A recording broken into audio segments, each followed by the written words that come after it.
All right, we've got 542 miles on the Tundra, and it's finally time to change the rear brake pads. So I'm going to show you what they look like and how to do that job. Plus, we're going under the hood because the brake fluid in this car, I'm a little embarrassed to say, is the original factory fluid. Just like the brake pads, original fluid, and that is my fault. I'm a little bit lazy when it comes to that because it's usually a two-man job, but I've got something, it's a new tool I'm really excited to show you and use it for the first time.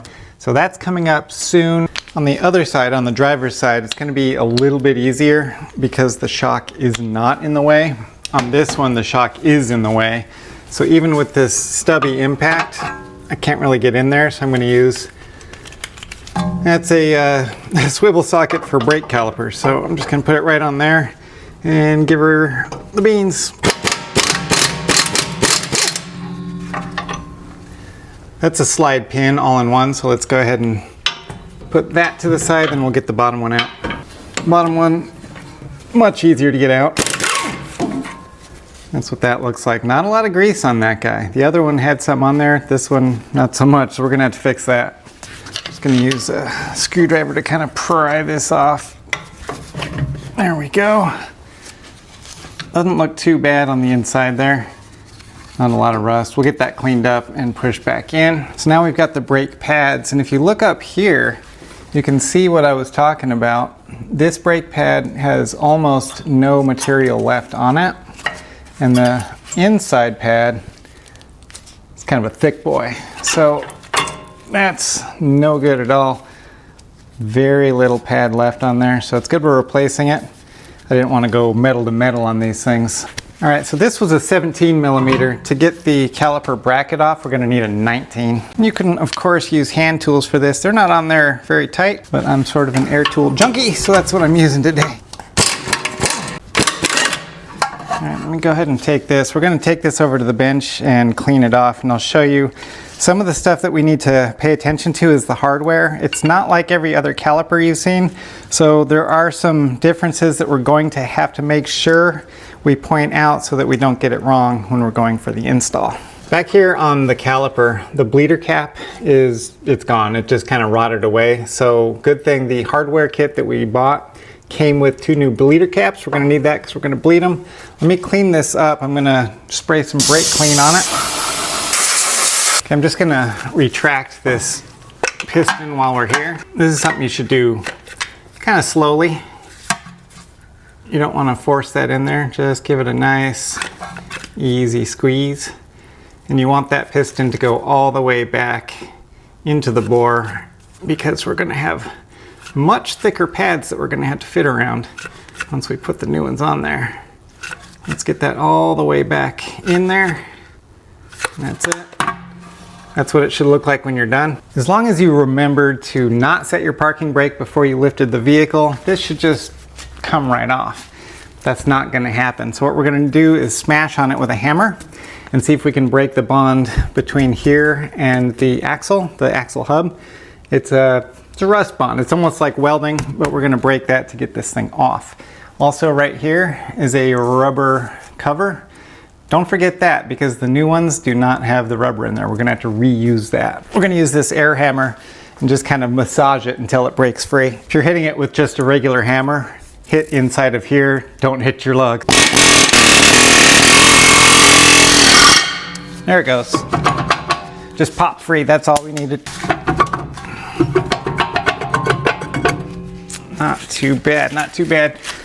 On the inside here, we got a lot of rust and brake debris and everything. We're gonna get rid of that. But remember, the rubber plug is right in here. I'm just gonna push that out with a screwdriver. Oop, and it lands on the floor. And we're gonna put this in our new brake disc. This needs to get cleaned up. Let's do that next. All right, I'm just using a Scotch-Brite disc here. This is just gonna kind of polish up this hub face. I wanna get all that rust off of there. That way it'll be good for when we put the brand new drum on there.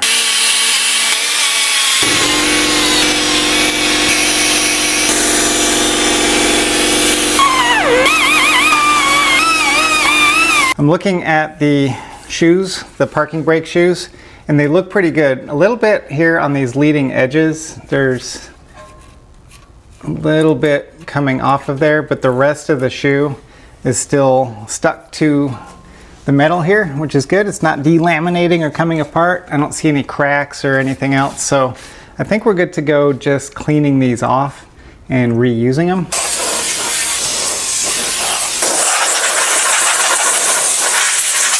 All right, we've got a custom Toyota box. Ah, look at that. We're gonna use a little bit of fluid film here, and I'm just gonna spray a little bit on the hub surface, but I don't wanna get it on the brake shoes and contaminate them. So that's cool. That'll just keep this here from rusting, and we won't have this problem next time we do the brakes. Okay, this is the next rotor box here. Let's go ahead and open this up. I'll show you what we got. Everything that I'm using today is genuine Toyota, which I like because it's good quality stuff and it's made in the USA. I'm gonna go ahead and clean this surface with some more brake clean. Comes with a little bit of oil pre-installed on it so it doesn't rust. We got to get that off before we use it and contaminate the pads with oil. Here's that oil for you. All right, and remember the adjuster plug, that piece of rubber that came off of the other one. Let's put that plug right in this hole. Just press it in until it pops. And that's it. If we need to adjust the parking brakes, we can use that. We're probably not going to because we didn't replace the shoes. Because we cleaned the hub, there's no rust on it, and this is a new rotor. It can go on any direction, doesn't matter. If you use the old one without cleaning everything up, you're going to want to put it in the exact same spot that it came from. We need to clean the outside surface of the rotor.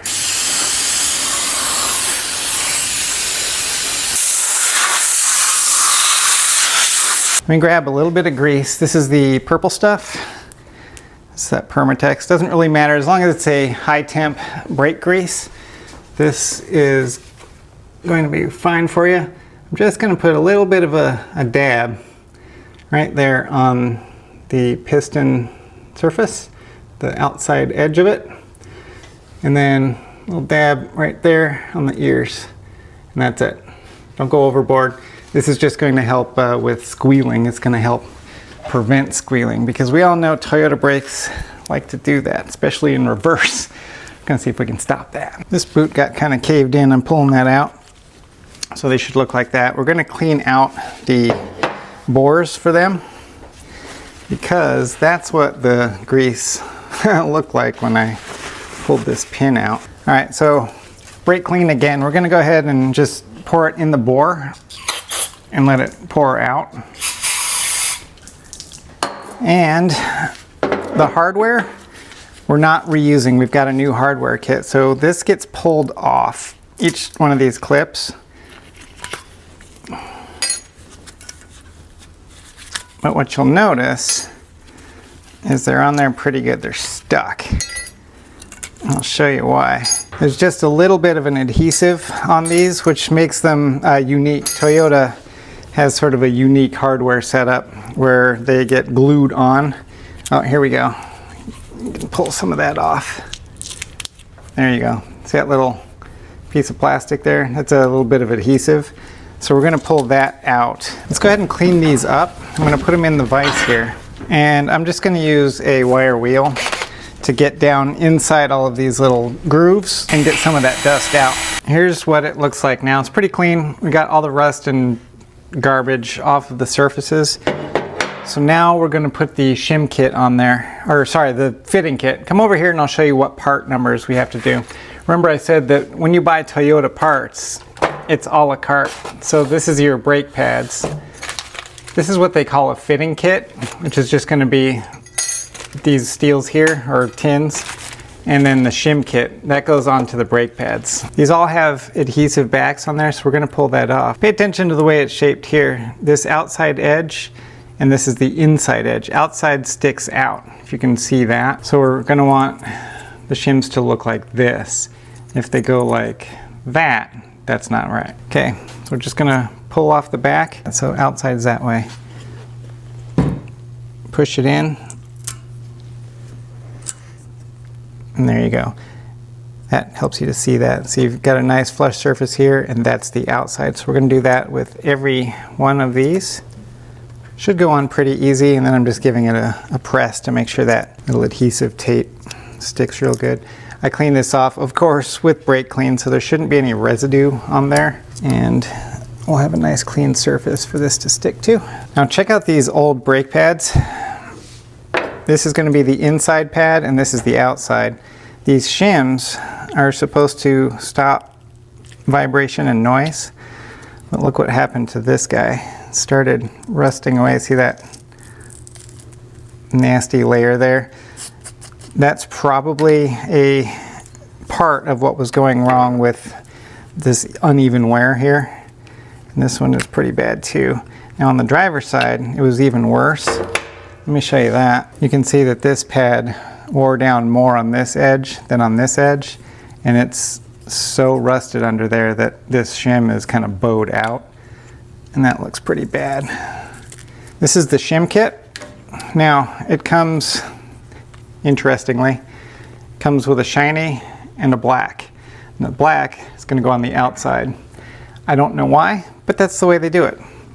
Otherwise they're cut the same, but shiny inside, black outside. The inside pad, we compare it to this guy. This is our inside pad.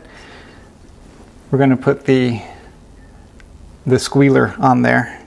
So we're going to have it going facing this direction. It's just going to clip right over that little ear and then push it on. And that's your squealer. So when that little metal edge catches the rotor, when this pad wears down, it's going to start squealing like crazy. And here's the other pad. I'm going to put them on a paper towel here so it's nice and clean.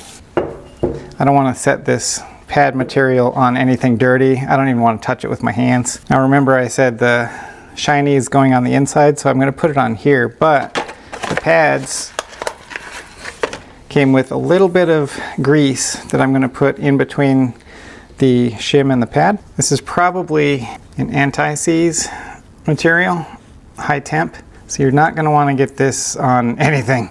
You put this on your skin, it's going to end up on your white couch in no time. So don't try and clean it up, just try to put it on as clean as you can. I've already got some on my finger. So we're going to put it down like that. These two hooks go around that little part sticking out. And then it just clips on, that's it. Same thing on this little guy. It's going to go this way. Those two hooks on either side of that. Put it on there, click it in place. And I think that grease is going to distribute itself. When it gets pressure on there, I'm not going to worry about brushing it on evenly or anything like that. Let's set these to the side now. The last thing I'm going to do is lube up these slide pins and put them into the bracket. All right, now this is silicone brake lube. Don't get any lube on this end right here. Toyota has a very specific type of lubricant that you want to use. Let me look that up here. All right, I'm looking up the service information here for the Tundra. This is a PDF that I've mentioned before, but if you want to download it for yourself, I'll leave a link in the description. I'm showing all these little points here. It's where they want grease. It's going to be a lithium soap glycol grease.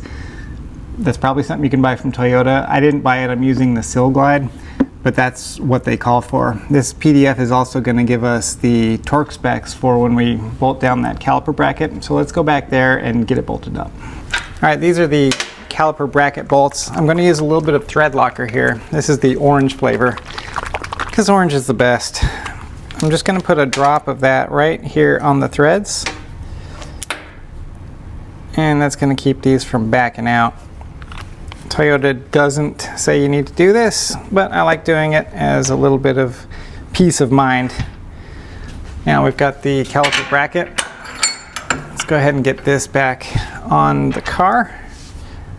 Take these bolts without losing it. There we go. Make sure your rotor is pushed up against the hub all the way so that you can get this on there. Just kind of feel around until you get that hole to line up with the bolts here.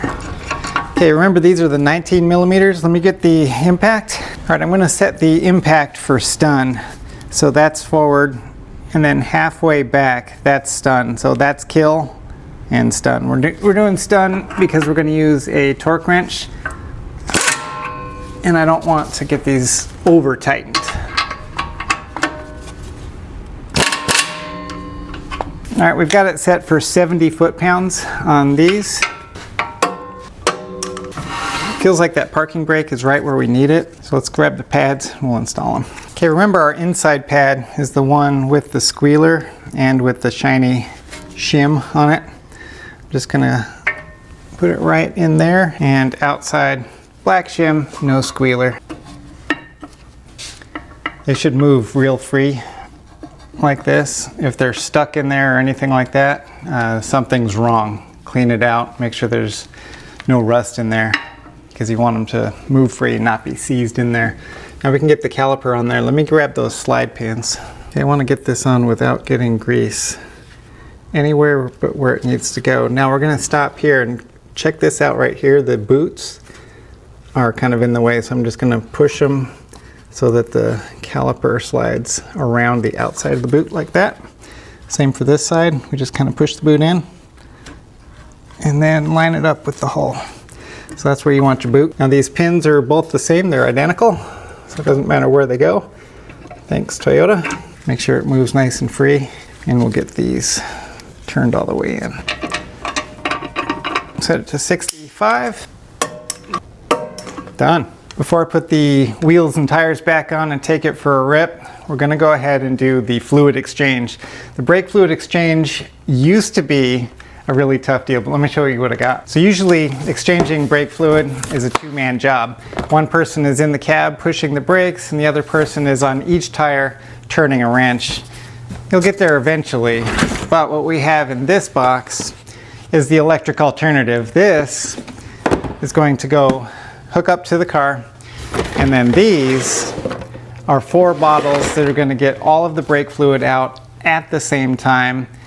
One person, and I'm not even going to have to do much other than hit the start button. So if you're excited as I am to watch that process, click on the video over here. That'll get you started on the brake fluid exchange video.